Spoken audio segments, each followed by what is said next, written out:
नागपुर के Mankapur police station क्षेत्र के ताजनगर इलाके में एक ऑटो चालक द्वारा 3 नाबालिग बच्चों को घुमाने का लालच देकर उनके साथ अश्लील हरकतें करने की चौंकाने वाली घटना सामने आई है। इस घटना से नागपुर शहर में हड़कंप मच गया है। पुलिस ने आरोपी को गिरफ्तार कर लिया है। ये घटना सोमवार शाम की है। कुछ अभिभावकों ने पुलिस में शिकायत दर्ज करवाई कि 8 से 10 वर्ष की आयु के 3 छोटे बच्चों को एक ऑटो चालक अपने साथ ले गया और उनके साथ गलत हरकतें की। शिकायत मिलते ही पुलिस ने जांच शुरू की। महिला पुलिस अधिकारियों ने बच्चों से पूछताछ की, जिसमें उन्होंने आरोपी पर यौन शोषण का आरोप लगाया है। सीसीटीवी फुटेज खंगालकर पुलिस ने आरोपी को पकड़ा है। आरोपी का नाम शेख रहबत मुन्ना आलम निवासी ताजनगर मानकापुर है। उसे गिरफ्तार कर लिया गया है। पूछताछ में उसने अपराध कबूल कर लिया है। पुलिस ने घटना में इस्तेमाल की गई ऑटो भी जब्त कर ली है। पुलिस के अनुसार आरोपी पर पहले भी हत्या के प्रयास का मामला दर्ज है। घटना के बाद पुलिस ने अभिभावकों से सतर्क रहने की अपील की है। बच्चों को किसी भी अजनबी के लालच में न जाने की समझाइश देने और किसी भी घटना की तुरंत पुलिस को जानकारी देने की सलाह दी गई है।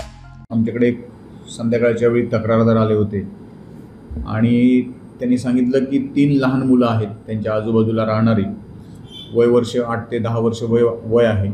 या लहान मुलांना एका रिक्षावाल्याने बसून घेऊन गेलेला आहे आणि त्याने त्यांच्यासोबत काही लैंगिक चाळे त्या लहान मुलांसोबत केलेले आहेत। ते लोक मुलांना घेऊन पोलीस स्टेशनला आले होते। पोलीस स्टेशनला आल्यानंतर त्या मुलांसोबत आमच्या महिला पोलिसांनी इंटरॅक्शन केलं, चर्चा केली आणि त्यांच्याकडून, त्यांच्या पालकांकडून आणि त्यांच्याकडून माहिती घेतली। त्या माहितीमध्ये असं दिसून आलं की तुम्हाला फिरवून आणतो असं आमिष दाखवून तो रिक्षा चालक जे तक्रारदार राहत होते कालीमाता मंदिरजवळ गोरेवाडा रोड या परिसरात तक्रारदार राहतात, तर त्या मुलांना फिरवून आणतो असं आमिष दाखवून हा रिक्षावाला घेऊन गेला आणि त्या ठिकाणी त्याने लैंगिक चाळे त्या मुलांसोबत केल्याचे प्रथमदर्शनी दिसून आले। याच्यामध्ये सुरुवातीला आम्हाला एका अयान नावाचा रिक्षावाला आहे असं सांगण्यात आलं, परंतु त्याला ताब्यात घेतला असता तो मुलांकडून खात्री केली असता तो त्याच्यामध्ये दिसून आला नाही।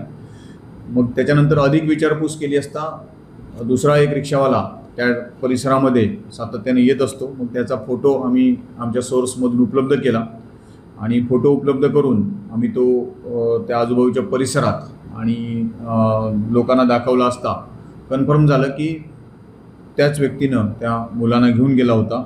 त्याचा शोध घेण्यात आला आणि तांत्रिक तपासाच्या आधारे त्याचा शोध घेऊन त्याला ताब्यात घेण्यात आलेला आहे, अटक करण्यात आलेला आहे। अटक केल्यानंतर आरोपीनं गुन्ह्याची कबुली देखील दिलेली आहे। याच्यामध्ये त्यांनी गुन्ह्यात वापरलेली रिक्षा जी आहे ती रिक्षा देखील जप्त करण्यात आलेली आहे। याच्यामध्ये आरोपीविरुद्ध बालकांचे लैंगिक अपराधापासून संरक्षण अधिनियम हा जो पोक्सो कायदा आहे, मुलं लहान असल्यामुळे पोक्सो कायद्यानुसार गुन्हा दाखल आहे। आरोपी अटक असून त्याच्याकडे पुढील तपास चालू आहे आणि मी या चॅनलच्या माध्यमातून आवाहन करतो की प्रत्येकाने आपल्या मुलांना हे सांगणं गरजेचं आहे की अशा प्रकारे कोणी अनोळखी व्यक्ती जर बोलावत असेल तर कृपा करून तिथं जाऊ नका त्याच्यासोबत। याबाबत मुलांना सगळ्या पालकांनी सांगणं गरजेचं आहे आणि तसा जर काही प्रकार दुर्दैवाने घडला तर त्याची माहिती तात्काळ पोलीस स्टेशनला देणं आवश्यक आहे। यामध्ये जो आरोपी अटक केलेला आहे शेख रहबत मुन्ना आलम, वय 20 वर्ष, राहणार ताजनगर मानकापूरचा आहे। याच्याविरुद्ध एक अटेम्प्ट टू मर्डर म्हणजे 307 भादवीप्रमाणे एक गुन्हा देखील दाखल आहे आणि त्या गुन्ह्यात देखील त्याला अटक करण्यात आलेली होती। याबाबत अधिक तपास करत आहोत। ही संपूर्ण कारवाई ही माननीय वरिष्ठांच्या मार्गदर्शनाखाली सुरू आहे सध्या।